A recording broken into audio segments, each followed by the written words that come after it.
কোতোয়ালি আহ্বায়ক কমিটির অন্যতম সদস্য জনাব রফিকুল ইসলাম রৌবাকে সংক্ষিপ্ত বক্তব্য রাখার জন্য অনুরোধ জানাচ্ছি। বিসমিল্লাহির রহমানির রহিম। উপস্থিত এখনো গারগা ইউনিয়নের বিভিন্ন স্তরের নেতৃবৃন্দ, থানার সদস্য নেতৃবৃন্দ, জেলা ও বিভিন্ন অঙ্গ সংগঠনের নেতৃবৃন্দ, আসসালামু আলাইকুম।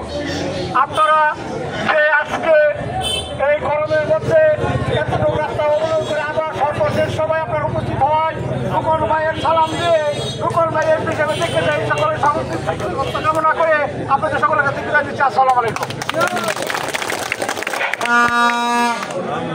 এই পর্যায়ে বক্তব্য রাখার জন্য অনুরোধ জানাচ্ছি কোতোয়ালি আহ্বায়ক কমিটির ঘাগড়া এবং দাপুনিয়ার অন্যতম যুগ্ম আহ্বায়ক